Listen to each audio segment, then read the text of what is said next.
And then it's kind of true on the position player side as well, Claves. Nolan Gorman is a name that we've talked a lot about coming into this season, whereas with Arenado somewhere else, you probably would have had Gorman slated as your everyday third baseman. Mm-hmm. Now there's going to be some intrigue in what his role is going to be. But, Claves, we know the Cardinals want to see him hit. Whether he's DHing, maybe doesn't matter. They want to see him hit this year and let it play out. Early start to camp, not super strong right now from Gorman, had 3 strikeouts today. I'm curious for your impression on, again, it's early, but this is a guy that's pretty central to what the Cardinals have talked about all offseason in terms of giving some of those younger players the opportunity to show what they're capable of doing this year. Well, he's 0 for 9 with 5 strikeouts.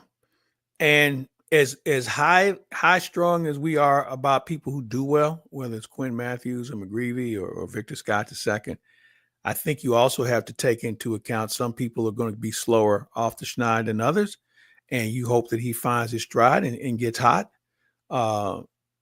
It's a concern. I mean, I think considering how things ended last year and even how his spring was last year, it's a concern, but it's not one that I'm going to run out in the street with my hair on fire, because there's another thing that comes into play.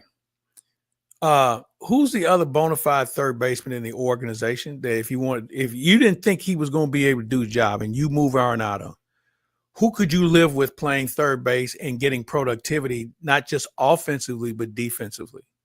Who is that person? I think right now the best answer might be Thomas Saggese in terms of I don't know if he makes that throw. Yeah, he may not stick there defensively. That's a fair call. Yeah, and I think that would be my concern, because that's a position you have to have defense at. And when you look at the past history of the Cardinals, you can go back to Kenny Boyer. They've always had a third baseman, whether it's Boyer or Terry Pendleton, Scott Rowland. I mean, you've had some guys over there who could pick it. Kenny Reitz was as good of a third baseman in the month of April and May as you're going to ever see defensively. He just couldn't hit, but he always could pick it. And I think when you have a new first baseman in Wilson Contreras, I don't know if you can afford to have a third baseman that's questionable playing, because at that point, with this pitching staff, who are a lot of pitch to contact guys, you better have somebody over there who at least knows how to get in front of one. We've talked about that this spring, Claves, when you think about the plans for Contreras, and look, he's going to do his darndest to come along at that position. But if their plan was to send away Arenado, as they had tried to do in the offseason, and then there are conversations, well, maybe Nootbaar could play some center field to get more bats in the lineup, that you're taking a lot of liberties, I would think, with that sort of alignment with a pitching staff that does, as you mentioned, have a number of pitch to contact tendencies. A lot of maybes and ifs that we're trying to live on. And I'm just not sure if that's the best way to go about it. I think you allow one of each, but when you start moving players around at different positions that they haven't played before, and you're trying to get them to do that with regularity at the major league level, man, that's a very thin margin to live on. And you probably need just a little bit more stability. And it's one of those situations where, well, all he's got to do, all he's managing the people he has. And I thought he's done a nice job over the last couple of years, considering the roster situation and the injuries and everything else.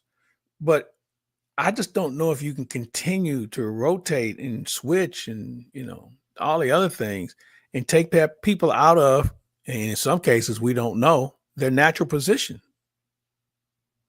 Yeah, the conversation's going to be interesting for center field. And look, the third base thing, I think, boils down to, do you trade Arenado? And if no trade comes to fruition, I think you at least know what you're going to get at that spot, and he's going to be there primarily every day.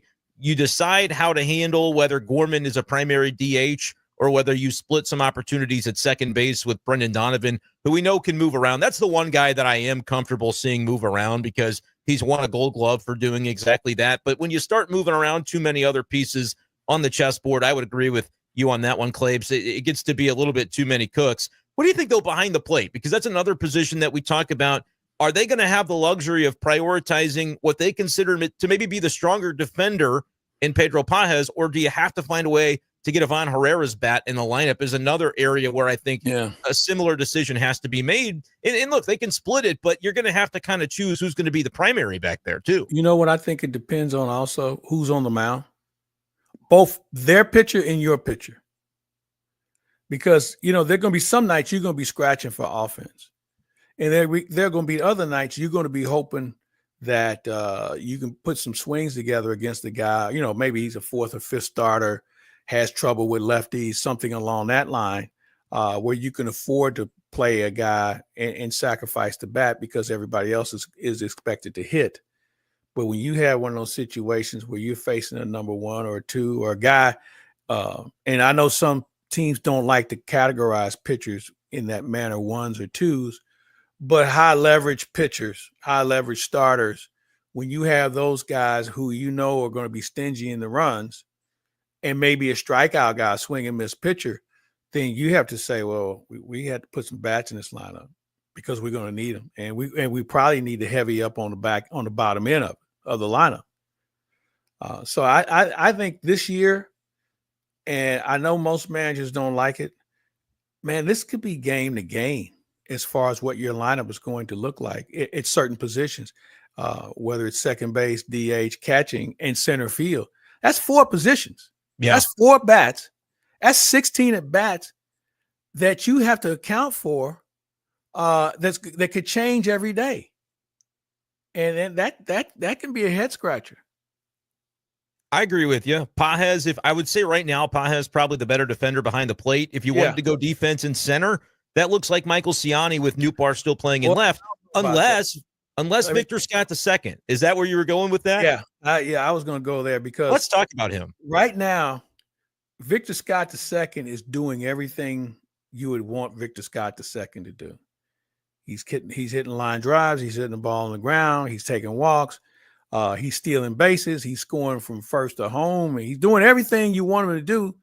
And he's playing some really solid center field. And this is maybe a bigger monkey wrench into this whole machine of the Cardinals, because we just kind of assume, well, it's going to either be Ciani or Nootbaar in center field. And Victor Scott said, well, hold on, I can play center field too. And I might be better than both of you. Ciani with a little bit more ring experience. But I'll ask you, Brendan, what happens if Victor Scott starts hitting breaking balls and starts hitting balls on the ground and using his speed? He has a Mason Wynn type of leap in 2025, like we saw Mason do at shortstop last year. And if that's the case, a guy with that sort of prospect pedigree, and you're the Cardinals, I don't think you hold that back. I think he makes the team, and he's your center fielder, which maybe rearranges some things on your bench. Could spell bad news for maybe like a Luken Baker. You figured that would be a guy off your bench that is maybe you'd like to have that right-handed pop off the bench, but he doesn't play a position. And I think Ciani becomes your 4th outfielder that you can actually utilize in a lot of different ways, innings 7 through 9, almost every night of the week. Well, yeah, that's a great point you make. Ciani may not start, but I bet he ends more games than some of the guys that started do. And so I'm good with that.